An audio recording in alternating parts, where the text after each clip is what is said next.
Então vamos deixar mais uma vez a nossa mente em estado alerta, de lucidez, para que possamos aprender e, sobretudo, nos dispor a colocar em prática tudo isso que ouvimos. Pai amado, mestre querido, queridos mentores desta hora, mais uma vez a nossa alma, repleta de gratidão, agradece profundamente mesmo a vós, a todos vós, por essa oportunidade que nos concederam de aprender mais, de conhecer mais, de conhecimentos que vão nos levar à nossa transformação moral, à nossa transformação emocional. Auxilie-nos a ouvir, a escutar, a aprender. E que possamos estar sempre nesses minutos aqui em estado de serenidade.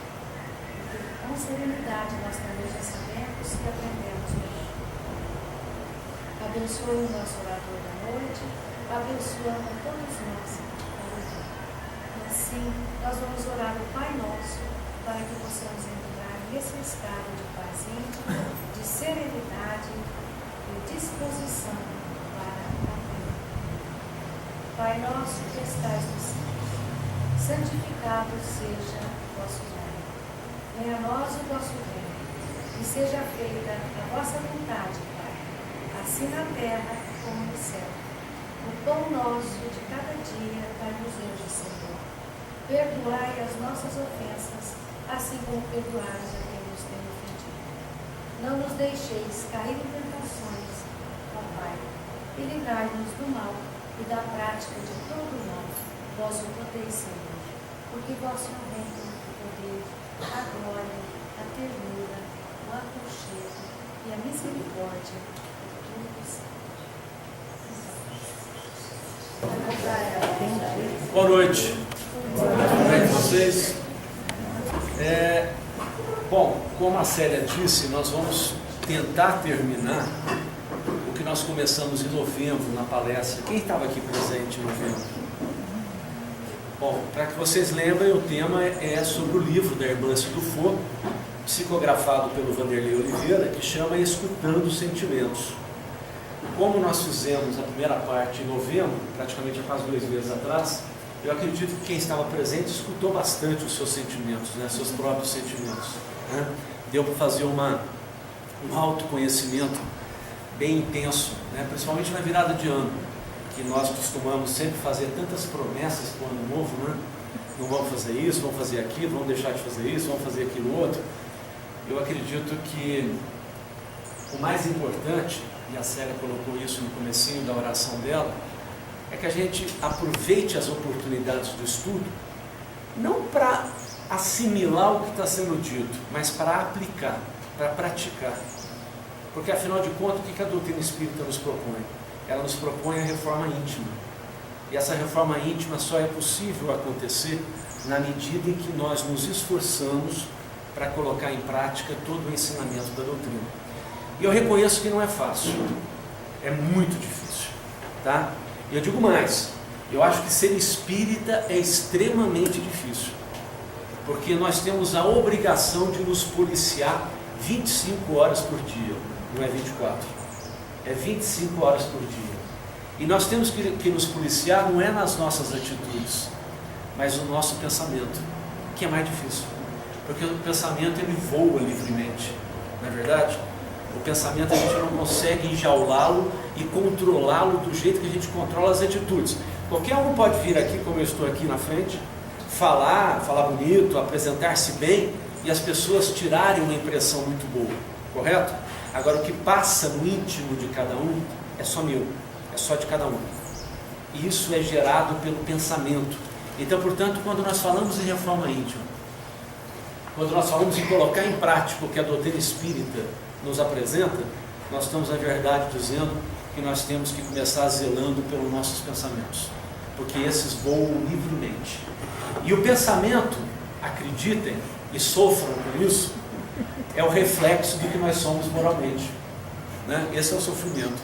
Quando a gente pensa coisa ruim, é porque nós ainda vibramos nesse nível, né? Da ruindade, da maldade, né? Dos pensamentos inferiores, né?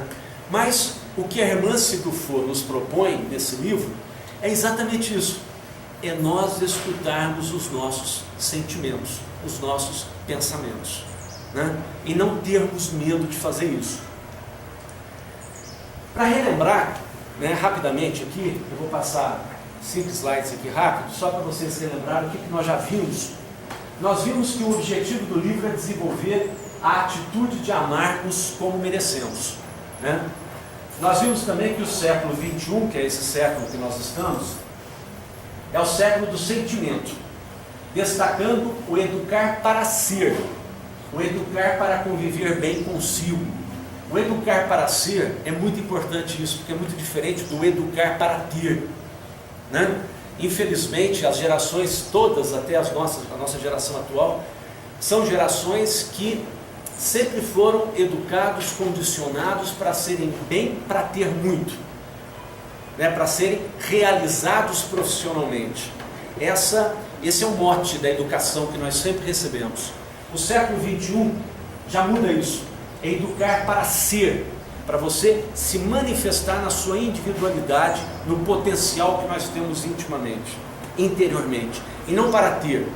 E coincidentemente, semana retrasada, eu li uma matéria que eu achei muito interessante, dizendo que uma pesquisa feita no hemisfério norte, na Europa, nos Estados Unidos e no Japão, constatou que mais de 23% dos jovens daquelas regiões, dos países que estão no hemisfério norte, estão mudando o seu comportamento. Esses jovens não estão mais querendo comprar carro, não estão mais querendo comprar o seu próprio apartamento, a sua casa, estão voltando para a casa dos seus pais, aqueles que estão solteiros, e os que estão casados alugando casas e não comprando carro, mas morando próximos de metrô, de ponto de ônibus, para usar o transporte coletivo. Por quê? Porque eles querem ser e não ter. Eles querem usar o dinheiro que eles ganham para o entretenimento, para a cultura, para viver, e não para ter.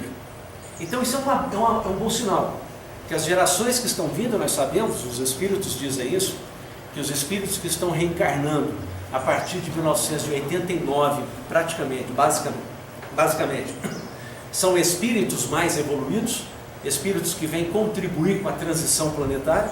Então, portanto, esse dado, essa pesquisa reforça essa preocupação que a irmã se nos coloca.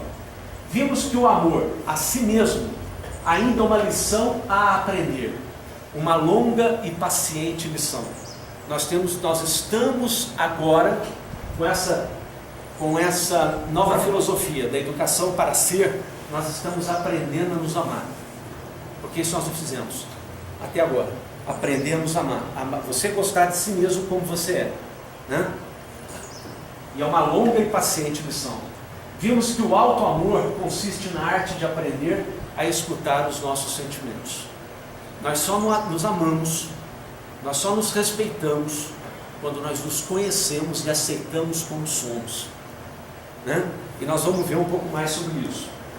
Vimos a importância do processo de individuação, que é o processo paulatino de expressar nossa singularidade, isto é, a marca de Deus em nós, o ser distinto e único que está latente dentro de nós. Isso significa o quê? Que nós somos um indivíduo. E se nós somos um indivíduo, nós somos espíritos com uma longa caminhada já percorrida, de várias vidas passadas já vividas, com coisas boas e coisas ruins apreendidas. Portanto, quando nós fazemos o processo da individuação, é nós começarmos a nos ver como indivíduos, como universos individuais, porque somos, né? O que é a personalidade individual? Ou a personalidade espiritual? É o conjunto de experiências boas e ruins que nós já vivemos em vidas passadas. Cada um de nós é um universo particular, porque nós tivemos experiências particulares, boas e ruins. Então é isso que nós temos que fazer, a nossa individuação. E nós só fazemos a nossa individuação quando nós olhamos para dentro de nós e nos reconhecemos. Ou melhor, nos conhecemos, né? Nesse processo de individuação, substituímos o critério certo e errado pelas perguntas. Historicamente, principalmente na nossa cultura católica, O mundo ocidental tem uma influência muito forte pela cultura católica, que é uma visão maniqueísta, céu, inferno, bom, mal, né? Uma visão muito maniqueísta. Nós sempre estabelecemos o critério do certo e errado. Isso é certo de se fazer, isso é errado de se fazer. Isso é certo de se querer, isso é errado de se querer. Nesse novo tempo, nós começamos a mudar esse processo de perguntas e começamos a perguntar: convém ou não? Não é que é certo ou errado. Isso, convém ou não para mim? Pode ser certo e errado para outra pessoa, mas para mim convém ou não, né? Quero ou não quero isso? Eu não vou fazer porque dizem que é certo, ou eu não deixo de fazer porque dizem que é errado. Eu vou fazer porque eu quero saber se me convém ou não, se eu quero ou não, né? Serve ou não serve? Necessito ou não necessito? Então essa é uma mudança. Quando nós fazemos o processo de individuação, é uma mudança que começa a existir, né? Para as respostas, para isso, precisamos aprender a linguagem dos sentimentos, para escutar as mensagens da alma destinados ao ato de individuar-se. Educação para o alto amor, nós também vimos isso. Vimos que o mais genuíno ato de amor a si consiste na laboriosa tarefa de fazer brilhar a luz que há em nós. Nós sempre queremos que os outros reconheçam, nós sempre queremos que os outros façam brilhar a nossa luz. Nós sempre ficamos nas sombras do pensamento e do julgamento da sociedade. Nessa nova maneira de se posicionar no terceiro milênio, nós é que temos que nos conhecer e fazer com que a nossa luz brilhe. E não esperar que os outros nos façam brilhar, mas nós vermos o que nós temos de bom e potencializar isso que há de bom, e não só preocuparmos e nos atentarmos para o que nós temos de ruim. O que nós temos de ruim é o processo da nossa lapidação, da evolução espiritual. O que nós temos de ruim, nós temos que melhorar. Nós não temos que fugir e nem negar. Isso é escutar os sentimentos. Nós temos que encarar o que nós temos de ruim que nos desagrada. Eu digo sempre, a irmã Sufo fala isso no livro, que quando nós olhamos para os nossos sentimentos e enxergamos coisas que nós não gostamos, nós devemos ficar gratos por essa observação. Porque quando nós vemos coisas que nós não gostamos dentro da gente, nós começamos a nos colocar de maneira preparada para nos transformar. Porque se nós não vemos nada de errado com a gente, nós ainda estamos vivendo a ilusão do que somos. Mas quando nós enxergamos os nossos erros, nós estamos começando a fazer a reforma íntima. Primeiro você tem que identificar o problema, para depois você ter a coragem de transformá-lo. E isso é a reforma íntima. Isso é você escutar os sentimentos. Vimos que quando nós não nos amamos, queremos agradar mais os outros que a nós, mendigamos o amor alheio, já que nos julgamos insuficientes ou incapazes de nos querer bem. Isso acontece com todos nós, né? Quantas vezes nós não fazemos isso, né? Queremos agradar aos outros para que os outros façam brilhar a nossa luz. E nós não temos que agradar ninguém. Entendam sempre que respeitar é uma coisa, certo? Aqui não se diz que nós não devemos respeitar as pessoas, devemos sim. Devemos respeitar os valores sociais, devemos sim. Devemos respeitar os valores do convívio social, lógico que devemos. Nós não estamos falando desse aspecto, tá? Nós estamos falando do aspecto da felicidade e da realização íntima e pessoal, né? Nós vimos também que ouvir a alma, escutar os sentimentos, é aprender a discernir entre sentimentos e o conjunto variado de manifestações íntimas do ser, sedimentadas na longa trajetória evolutiva, que é os instintos, as tendências, os hábitos, os complexos, os traumas, as crenças, os desejos, os interesses e emoções. Nós somos formados e constituídos por isso aqui, por isso aqui.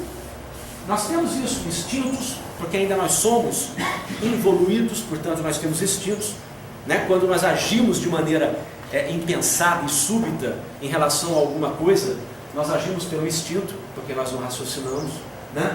Nós temos tendências ao vício, tendências à maledicência, tendências ao bem, né? Nós temos tendências, nós temos hábitos, temos complexos, e muitos complexos gerados por equívocos e ilusões dessa vida, como também de vidas passadas que nós trazemos, temos muitos complexos, né?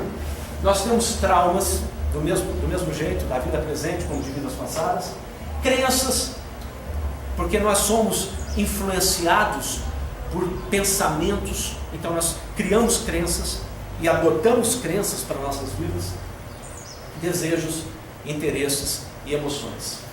Vimos que escutar a alma é aprender a discernir o que queremos da vida, qual é a nossa intenção básica para a vida, o que eu quero. Eu estou aqui porque muitas vezes na doutrina espírita a gente tem que tomar muito cuidado para não se equivocar, né? Porque a gente ouve muito falar de provas e expiações, que as pessoas começam a dizer o seguinte: eu estou aqui, para viver determinadas provas ou para expiar erros do passado. É só para isso? Não é só para isso. Nós estamos aqui para construir a nossa felicidade. É a única coisa que está determinada por Deus quando Ele nos criou: sermos felizes. Como e quando, depende de cada um de nós. Então nós temos que ter uma intenção básica para essa vida. O que eu quero de mim nessa vida? O que eu quero construir nessa vida para mim, né? Como é que eu quero me realizar nessa vida?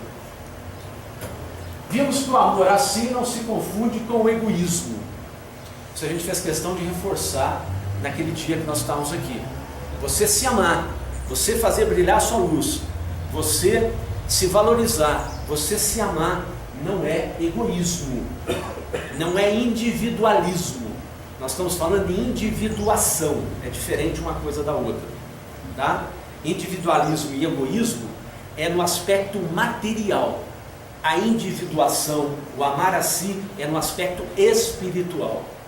Quando você quer as coisas materiais para você, quando você cobiça, quando você difama, aí você está sendo egoísta, né? Você não aceita a felicidade do outro, o sucesso do outro, que o outro conquistou com o seu trabalho, tá? Então são coisas diferentes, né? Porque quem tem atitude amorosa consigo está centrado no self.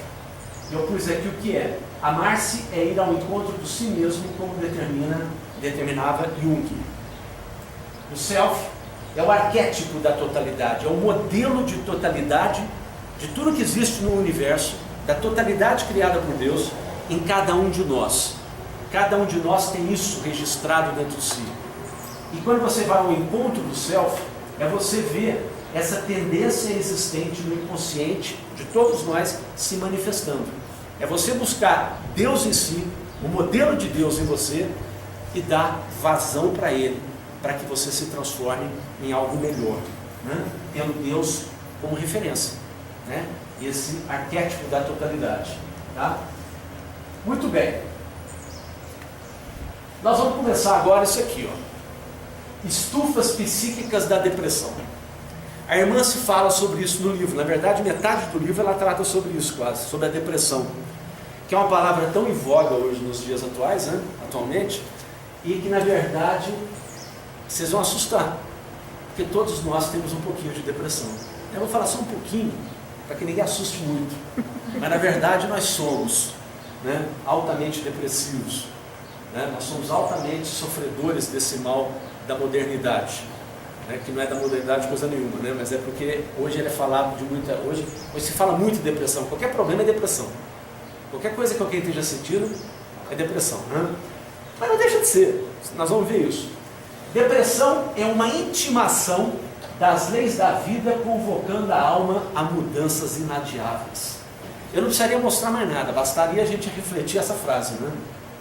É uma intimação das leis da vida, das leis divinas, para que nós façamos a reforma íntima, né? E vamos ver como é que acontece isso. É a doença prisão, que caça a liberdade da criatura rebelde, viciada em ter seus caprichos atendidos. Meus irmãos, minhas irmãs, lembrem que nós somos viventes espíritos de milhares de anos de existência aqui na Terra. No mínimo 40 mil anos, no mínimo, como os espíritos dizem, de 40 a 80 mil anos já encarnados aqui. Multipliquem isso por vidas, numa média aí de 50 anos, porque hoje a expectativa de vida é maior, mas no passado era cada vez menor. Então multipliquem e vejam quantas vidas nós já vivemos. Quantas vidas nós já vivemos? Quantos caprichos nós temos? Quantas situações diferentes nós vivemos em vidas passadas? E com certeza, todos nós aqui já tivemos situações materiais muito boas em vidas passadas. Com certeza. Já fomos homens e mulheres, tá? Os machistas, os machões não gostam de pensar nisso, mas já foi mulher também, né?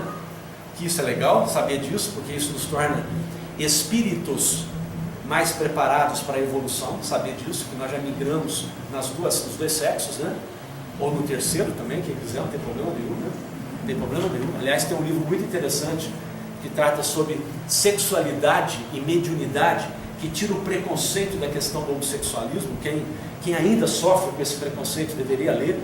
O livro é do Carlos Bacelli, de Uberaba, médium, e quem dita o livro é o espírito Odilon, que é um espírito muito companheiro do Dr. Inácio, né? Então, quem tem ainda preconceito em relação ao homossexualismo devia ler esse livro. Mas também não sofram por conta disso não, quem ainda sofre com a questão do homossexualismo. Lá o livro explica muita coisa interessante. Mas vamos voltar aqui. Portanto, ela é a doença prisão, a depressão. Ele nos encarcera, essa doença nos encarcera dentro dos nossos valores, das nossas tendências ainda atrasadas, dos nossos sentimentos ainda pequenos. Em tese, depressão é a reação da alma que não aceitou sua realidade pessoal como ela é, estabelecendo um desajuste interior que a incapacita para viver plenamente. À toa, né? O que é a depressão? Então por aí nós vamos começar a ver que todos nós temos nossos momentos de depressão. Quantas vezes nós nos colocamos insatisfeitos conosco mesmo? Com alguma coisa que nós estamos fazendo, com alguma coisa que nós gostaríamos de estar fazendo e que não dá certo, e que não acontece. Portanto, é uma doença que na verdade ela é o que? Uma reação da nossa alma que não aceita uma realidade dentro de nós. E que muitas vezes nós temos dificuldade para enxergá-la. Qual é essa realidade que nos descontenta? Por quê? Porque nós não escutamos os nossos sentimentos. Nós sabemos que alguma coisa nos incomoda, que alguma coisa está nos causando a depressão, nos deixando sem vontade de nada, mas nós não temos o hábito de escutar os nossos sentimentos, de olhar para dentro de si mesmo e tentar vasculhar para encontrar o que é que nos incomoda, e portanto, nós temos esse problema, que é a reação da nossa alma, mas não sabemos muitas vezes lidar com isso. Exemplos de ações ou sentimentos que são sinais de depressão na alma, porque criam ou refletem um desajuste da criatura com a existência, levando-a paulatinamente a roubar de si mesma a energia da vida. Eu vou apresentar um punhado de exemplos que estão no livro. Eu fiz questão de colocar, porque eu tenho certeza absoluta que cada um de nós aqui vai se identificar com uma situação dessa. Se alguém não se identificar, levanta a mão no final. O desânimo no cumprimento do dever, a insegurança obsessiva. Esse é muito forte, né? Esse é muito forte. Como nós somos inseguros para tudo que nós queremos fazer. A ansiedade inexplicável, a solidão em grupo. Você está no meio de 30, 40 pessoas e está só, se sentindo solitário, né? A impotência perante o convite das escolhas, quando nós temos que decidir por alguma coisa, escolher alguma coisa, nós nos sentimos impotentes. A aterrorizante sensação de abandono, sentir-se inútil, baixa tolerância às frustrações. Isso aqui é muito comum também, né? Como nós não aceitamos nos frustrar. Querer alguma coisa, não conseguir aquela alguma coisa, nos frustramos com isso e sofremos por conta disso, né? O desencanto com os amigos. Por quê? Porque nós esperamos que esses amigos nos iluminem, acendam o nosso brilho. Nós não aceitamos que os amigos falem o que tem que ser dito.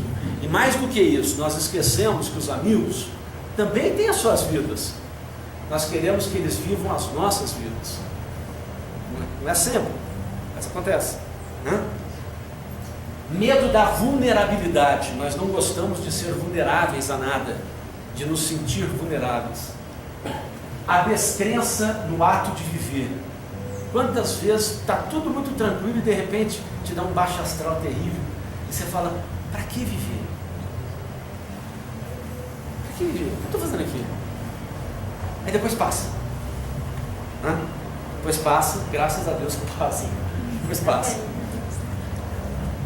O hábito sistemático da queixa improdutiva. Nós somos reclamões. Tudo nós queixamos. Se nós compramos uma televisão de 50 polegadas hoje, falta alguma coisa nela. Ela não é do jeito que a gente queria.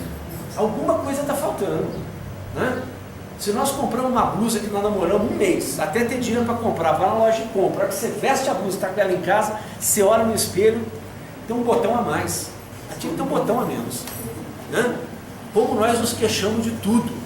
Nós não conseguimos ser felizes com o que nós temos, com o que a gente conquistou naquele momento, né? Portanto, olha, isso tudo são sintomas de que a alma está inquieta, né? Mas tem mais, gente, tem mais. A revolta com normas coletivas para o bem de todos. Nós esquecemos que nós vivemos em sociedade, então muitas vezes nós não queremos aceitar as leis que servem para todos, senão não tem como viver em sociedade. Se não houver leis que obriguem, que dê obrigações e que dê direitos a todos nós, a sociedade vira um caos. Mas nós não aceitamos isso. Por quê? Porque lei só é boa quando é para o outro. Quando é para nós é muito ruim. Porque você tem que se limitar nas suas ações. Então, portanto, há uma revolta nossa para isso. E é uma revolta do espírito, viu, gente? Liguem sempre isso com a questão da depressão. Essas coisas é que nos levam à depressão. A não aceitação, viver isso que eu estou colocando, é o que nos leva à depressão. Porque a alma não aceitando a condição em que se encontra, né? As limitações que a vida e o corpo físico nos estabelecem aos espíritos, né? A indisposição de conviver com os diferentes. Falei do homossexualismo. Como nós temos dificuldade para conviver com o que é diferente. O que é diferente nos incomoda. Porque o que é diferente nos faz questionar. E nós não gostamos de ser questionados. Nós gostamos que tudo se apresente conforme o nosso gosto, né? Então nós temos uma dificuldade muito grande para conviver com o diferente. A relação de insatisfação com o corpo. Isso ninguém tem esse problema, né? Está todo mundo satisfeito com o corpo, né? Não tem problema nenhum com isso. Vou nem comentar. O apego aos fatos passados. Como nós somos saudosistas. Somos saudosistas, gente, demais. Olha, hoje, quinta-feira, o tempo está ruim. Eu queria ter ido feito uma caminhada, mas choveu. Amanhã vai estar um sol muito quente e eu vou dizer, nossa, mas hoje estava mais fresco, estava gostoso, né? Não é assim? Então, o apego aos fatos passados. O que é presente, nós não temos coragem de suportar e viver. Nós só achamos que é bom o que passou, porque nós passamos pelo que passou. Então, se passou, nós sobrevivemos. Se sobreviveu, não nos fez mal. O presente nos faz mal. O presente nos faz mal. O passado não, porque já passou. E a gente sobreviveu. Não é verdade? Então, o apego aos fatos passados. Isso é uma inquietação do espírito que não tem a coragem de se ver no presente. Isso leva à depressão, viu, gente? Isso leva à depressão. O sentimento de menos-valia perante o mundo. Achar que a gente não vale nada. O mundo é bom e nós somos nada. Isso é muito comum. A baixa autoestima, né? O descaso com os conflitos, a negação dos sentimentos. Isso é muito sério. Talvez seja uma das coisas mais sérias. Porque isso é a falta de escutar os sentimentos. Quando nós temos um descaso com os conflitos íntimos, quando a gente não quer enfrentar esses conflitos íntimos, nós não estamos escutando o nosso sentimento. O que é o conflito íntimo? O conflito não é uma coisa ruim. O conflito é uma coisa positiva, porque se há conflito, há um despertar de entendimento. Se eu dentro de mim, estou conflitando entre duas atitudes, é porque o meu eu está questionando. É aquela questão. Não é questão do certo e errado mais. É a questão do convém ou não convém. Eu necessito ou não necessito? Então o conflito é positivo. Não se iludam e não tenham medo do conflito. Porque se você tiver medo do conflito, você nega os seus sentimentos. E nós não somos máquinas, nós somos seres humanos, nós somos espíritos ricos de sentimentos. A inveja do sucesso alheio. Tem gente que fica extremamente, cai numa depressão violenta quando o outro tem e você não tem, né? É aquela história de que a grama do vizinho sempre é mais verde que a nossa, né? A grama do vizinho sempre é mais verde do que a do meu jardim. Isso, tem gente que sofre terrivelmente com isso. Aliás, a inveja é um dos males, né, do espírito. É uma das tendências mais inferiores do espírito. A desistência de ser feliz. Perante uma série de problemas, muitos desses aqui que nós já citamos, a pessoa desiste de ser feliz. Tem tanta coisa ruim, tem tanto conflito, tantas dificuldades, as coisas não dão certo. Só o passado é que era bom, meu presente é ruim. Tudo isso que nós falamos, a pessoa simplesmente desiste de ser feliz. E se ela desiste de ser feliz, ela cai na depressão mais profunda. A decisão de não perdoar. Por que a decisão de não perdoar é um dos sintomas da depressão? Ou leva à depressão? Porque a consciência dói. Quando você não tem capacidade de perdoar alguém, a consciência dói. E perdoar, gente, é uma coisa muito mais séria do que a gente imagina. Perdoar é esquecer. Perdoar não é dizer, olha, eu te perdoei pelo que você fez, tá? E daqui 6 anos eu te encontro e vai assim, mas você lembra quando você me fez aquilo? Eu não perdoei. Se eu lembrei, eu não perdoei. Perdoar é esquecer. E infelizmente ainda, só os pais conseguem perdoar os filhos. Não é nem um casal, né, entre si. Só os pais que conseguem perdoar. Porque nós perdoamos os filhos. Quem tem filho aqui sabe que dificilmente vai lembrar um mal que o filho fez. Uma coisa errada que o filho fez. Porque nós perdoamos, e quando perdoa, esquece. Mas já não pode ser dito o mesmo no ambiente familiar, no ambiente de trabalho, no ambiente de relacionamentos. Porque a gente fica, vira e mexe, lembrando para aquela pessoa que nos fez alguma coisa, que nos magoou. Mas você lembra quando você... Eu te perdoei, mas você lembra quando você me fez aquilo? Perdoa coisa nenhuma, né? Então, portanto, a decisão de não perdoar é uma decisão muito complicada. A inconformação perante as perdas. Fixação obstinada nos pontos de vista. A pessoa que não aceita pensamentos contrários ao seu, ideias contrárias à sua. O movimento espírita está cheio disso.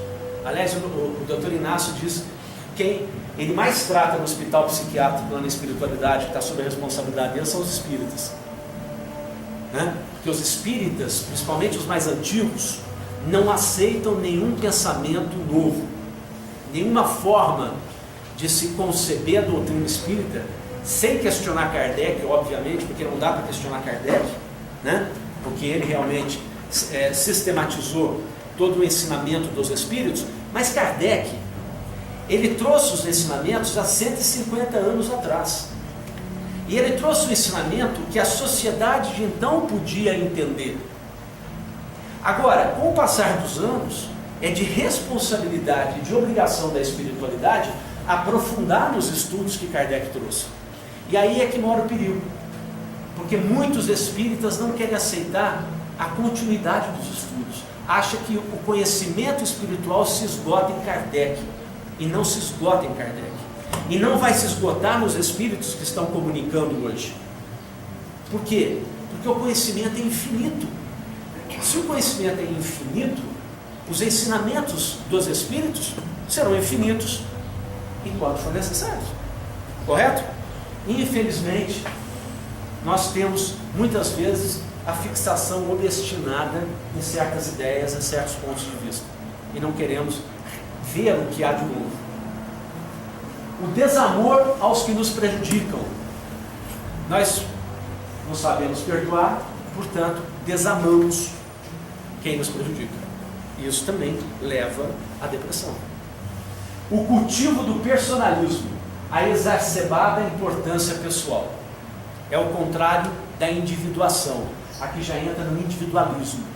Eu achar que eu sou o melhor, eu achar que eu sou bom, e no movimento espírita tem muito isso também. Tá? Eu até acho que no movimento espírita é onde tem as pessoas com mais necessidade de expiação, né? De expiar erros do passado, porque isso acontece demais. O gerenciamento ineficaz da culpa. Quando nós nos sentimos culpados por alguma coisa, nós temos que aprender a gerenciar isso. Porque, vejam vocês, quando é que você se sente culpado de alguma coisa? É quando você está sendo intimamente humilde e através dos teus sentimentos, você está reconhecendo que aquilo que você fez ou deixou de fazer, né? Porque a omissão também leva a coisas erradas e, portanto, há o sentimento de culpa. É quando você reconhece que você teve responsabilidade naquilo. Isso é escutar o sentimento. Então, o sentimento de culpa não é uma coisa ruim, é uma coisa boa. Porque quando você sente culpa, é porque você está se olhando para dentro de si e está avaliando as suas atitudes. O que você fez de errado, o que você fez de certo.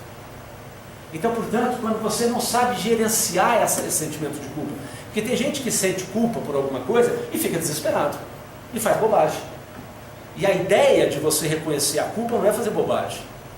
A ideia de você reconhecer a culpa é você se conhecer melhor e você tomar atitudes mais corretas no futuro. E não o contrário. Então, portanto, a pessoa que não sabe gerenciar a culpa, isso é demais, isso acontece demais hoje, né? Ela fica depressiva. Né? Ficou deprimido. As aflições fantasma com o futuro. Esse é terrível. O medo que nós temos do futuro. Nós temos medo do futuro, sabe por quê? Porque nós vivemos no passado e não sabemos lidar com o presente. Então a gente tem medo do futuro.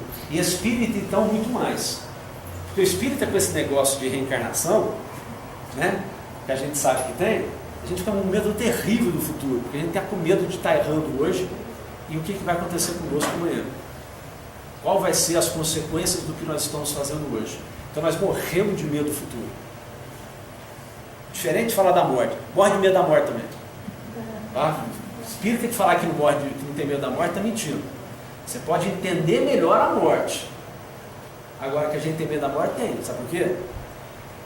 Porque a gente esquece quais foram os compromissos que a gente assumiu para essa vida.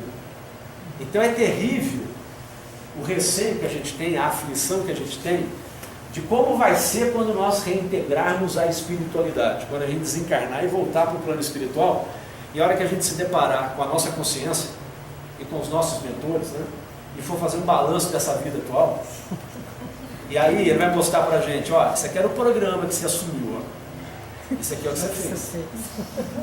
Ah, você fez isso e fez mais algumas coisinhas também que não devia ter feito, né? Então a gente, na verdade, morre de medo, a gente tem medo da morte.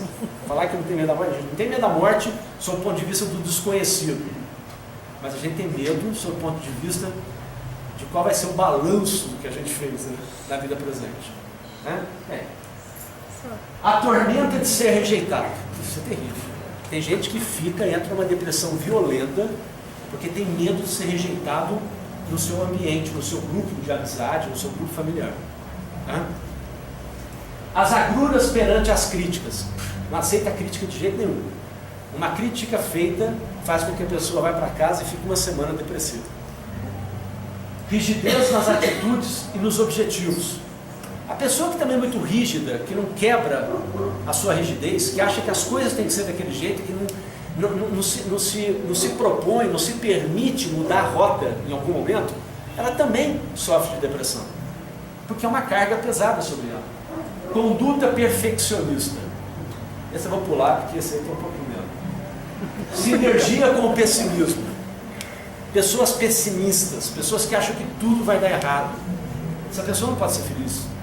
Essa pessoa fica permanentemente em depressão. Impulso para desistir dos compromissos, né? Pulsão para controlar a vida. Irritabilidade sem causas conhecidas. Isso ninguém tem, né? Eu sabia que o grupo era bom. Tudo isso aqui, gente, que vocês viram, são causas de depressão. Vocês viram que não são poucas coisas, né? Aliás, está presente em todas as...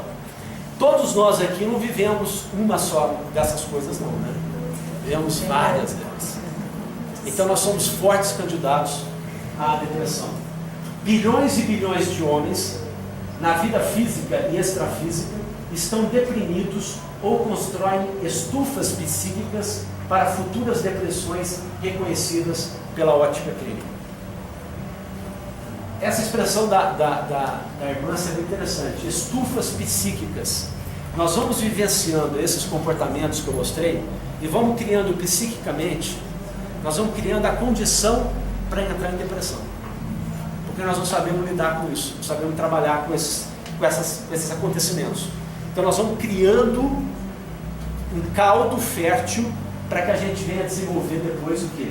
Depressões ou outras doenças mais sérias. Arrastam-se entre a animalidade e o mundo racional. É isso mesmo, nós arrastamos entre a animalidade e o mundo racional, porque tem hora que nós agimos pelo instinto e de maneira irracional, e tem hora que nós queremos pensar sobre aquilo que estamos fazendo, sobre aquilo que está acontecendo. Então, portanto, nós ficamos nos arrastando nesse meio caminho. Lutam para se livrar da pesada crisálida magnética dos instintos. Vivemos à base de instintos. Vivem, mas não sabem existir. Olha que diferença fundamental nisso aqui. Viver é você cumprir o que você programou para cada dia. Você viver. Existir é você achar e encontrar fundamento na sua vida, sentido na sua vida. Então muitos de nós vivemos, mas não existimos. Profundo isso, né? Dá para mostrar bem a diferença de como é que a gente tem que se comportar. Perambulam quase sempre na alegria de possuir e raramente alcançam o prazer de ser. É aquilo que eu falei, essa mudança de postura, né? De educar para ser e não para ter. Ora escravos das lembranças do passado, ora atormentados pelo medo do futuro. Jornadeiam sobre os grilhões do ego, recusando os apelos do self. Quer dizer, isso aqui é muito interessante. Ó. Nós ainda somos extremamente egoístas. Nós ainda somos extremamente individualistas.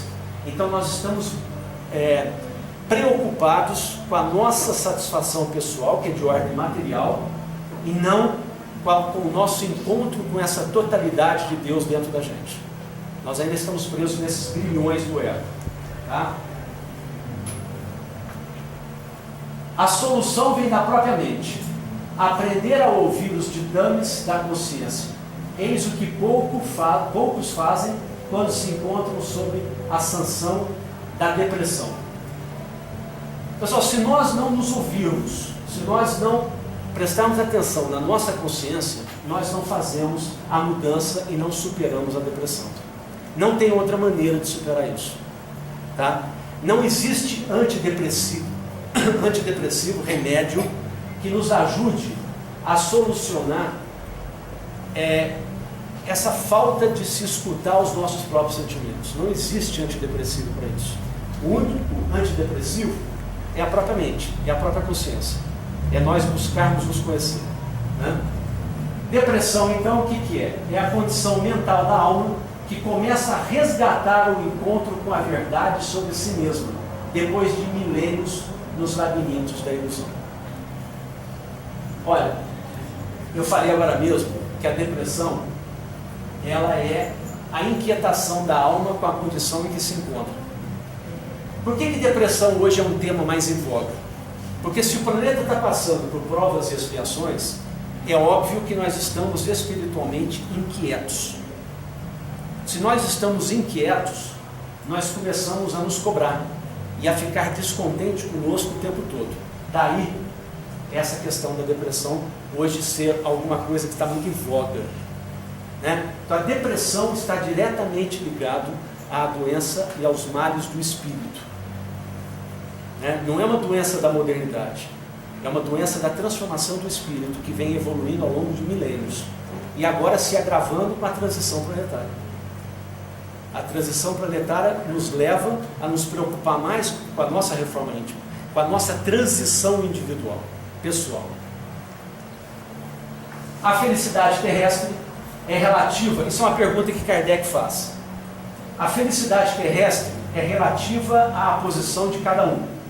O que basta para a felicidade de um constitui a desgraça de outro. Haverá,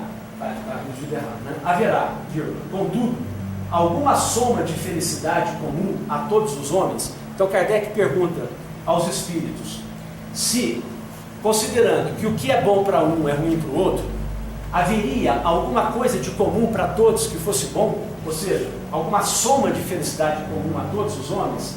Aí os espíritos respondem: com relação à vida material, é a posse do necessário. Se todos nós tivermos o necessário, nós alcançamos a felicidade material.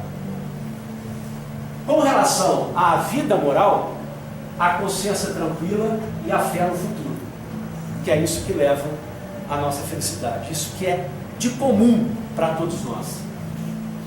Consciência tranquila e prazer de viver, a maior conquista das pessoas livres e felizes. Eu vou pular um negócio aqui, porque esse aqui eu quero mostrar para vocês.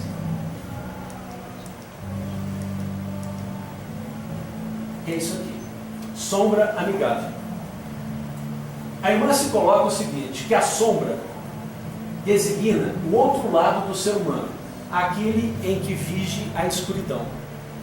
Nós só enxergamos dentro de nós a nossa sombra, as coisas ruins que existem dentro de nós.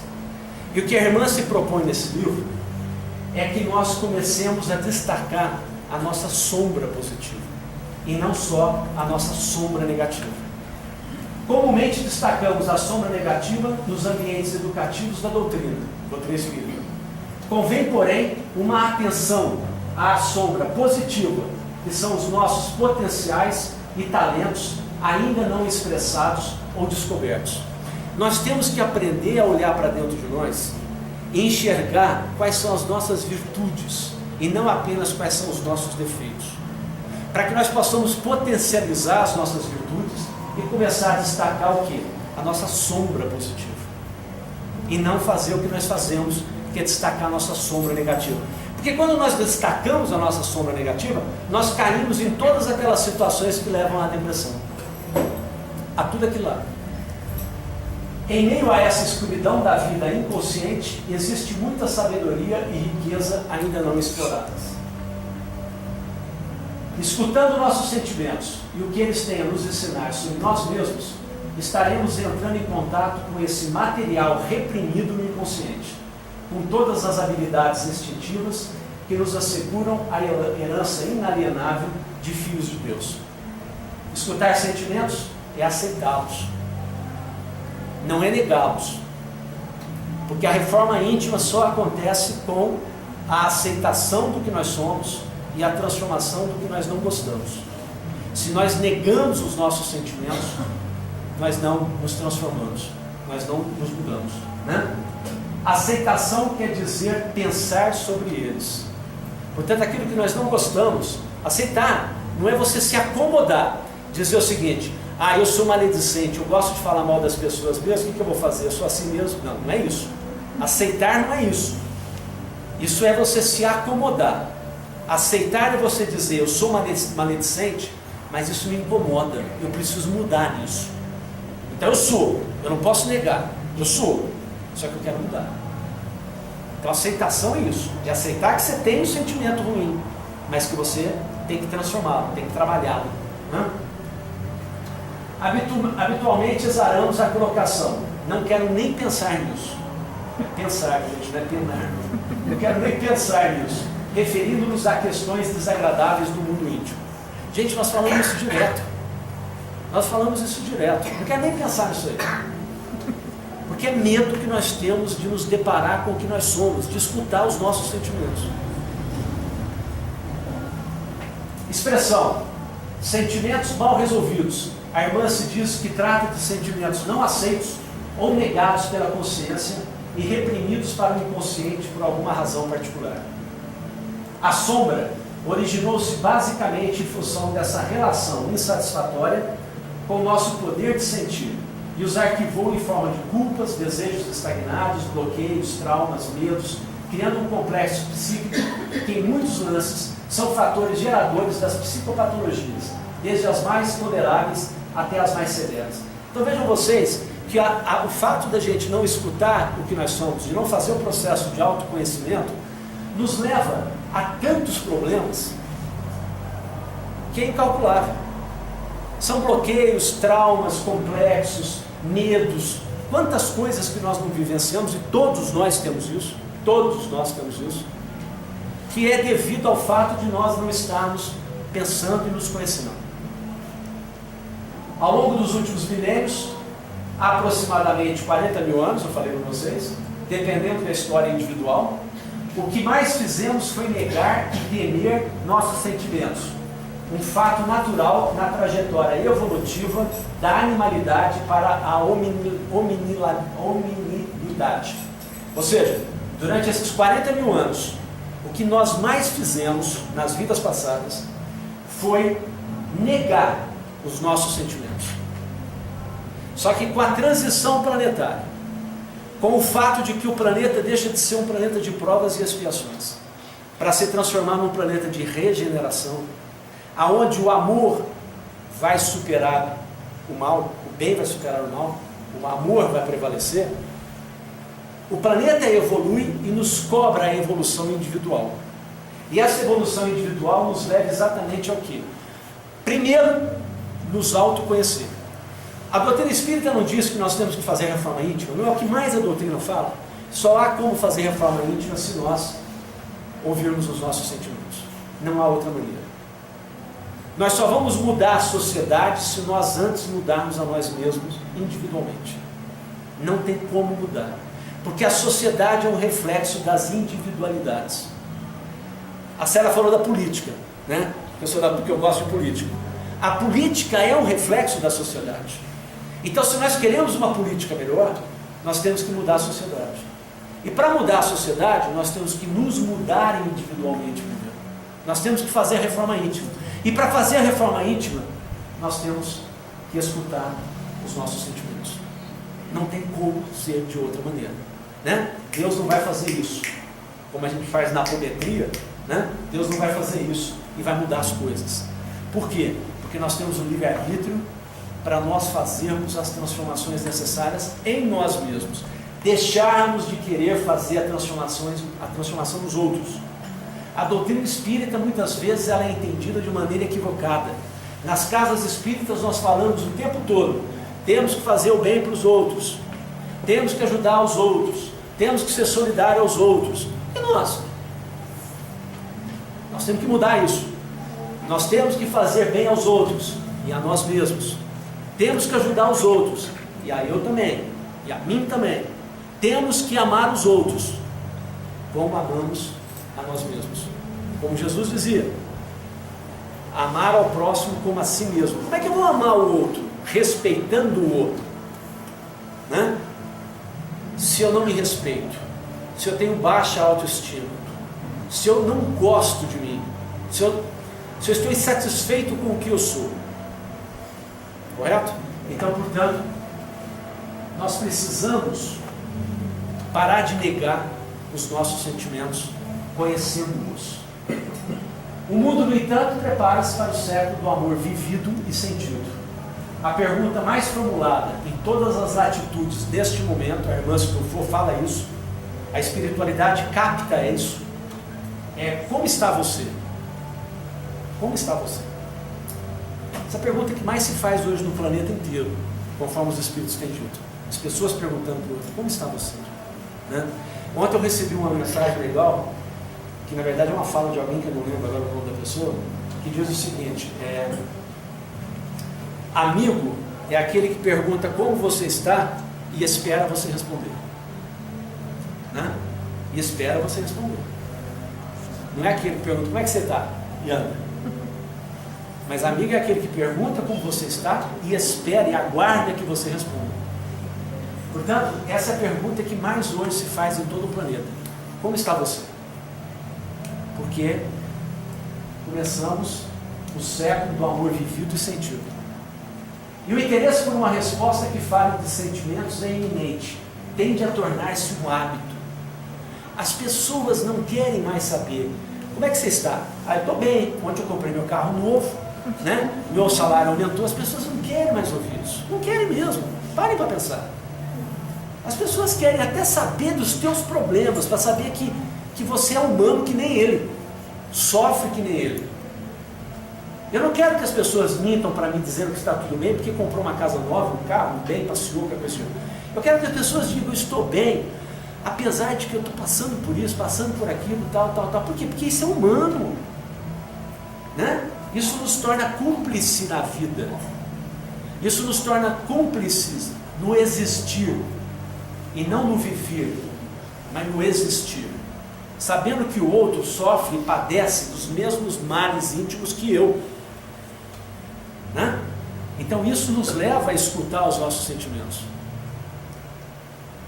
A sombra só é ameaçada quando não é reconhecida. A sombra é negativa. Ela só é ameaça, né, quando não é reconhecida. Porque quando nós olhamos e enxergamos dentro da gente aquela sombra negativa, ela não é ameaça para a gente. Vamos mudá-la, vamos transformá-la. Vamos transformar aquilo que nos incomoda dentro da gente. Só pode ser prejudicial quando negligenciamos identificá-la com atenção, respeito e afabilidade. Escutar sentimentos é a primeira lição na nossa educação espiritual para o alto amor. Amaremos a nós mesmos somente quando deixarmos de culpar os outros pelas nossas dores e desacertos e tivermos a coragem de perscrutar o íntimo, interrompendo o fluxo das projeções e fugas ainda ignoradas nas nossas atitudes. Gente, isso é muito importante, né? Nós só vamos nos amar quando nós pararmos de colocar a culpa nos outros. O que acontece conosco não é culpa de ninguém, né? Não é culpa de ninguém, é culpa nossa. O que eu hoje colho, eu semeei. Se eu casei errado, eu que semeei também. Não adianta culpar os outros, né? Então nós temos que aprender a fazer essa leitura íntima, nos ouvir, né? Que ela fala em perscrutar o íntimo, que é ouvir o nosso íntimo, para que a gente possa parar de fugir, parar de projetar nos outros a responsabilidade pelo que está acontecendo conosco. O Dr. Jung asseverou: as pessoas, quando educadas para enxergarem claramente o lado sombrio de sua própria natureza, aprendem ao mesmo tempo a compreender e amar seus semelhantes. É lógico, porque quando você vê o que há de negro, o que há de sombrio dentro de você, você passa a respeitar e amar os outros mais, porque você reconhece e aceita o que há de ruim nos outros também, né? Agora, quando você não olha para os seus sentimentos, quando você não se conhece, você se acha o quê? Perfeito. E aí você não aceita a imperfeição dos outros. Então você tem dificuldade de amar os outros. Porque você não aceita os atos falhos dos outros. Porque se você se julga perfeito, se você se julga correto em tudo, como é que eu vou aceitar que o outro é? Né? Mas quando nós enxergamos claramente o lado sombrio que nós temos dentro da gente, é mais fácil de aprender a amar o outro. Porque aí eu vou aceitá-lo como ele é. E não vou cobrar dele aquilo que eu acho que eu sou e não sou. Finalmente,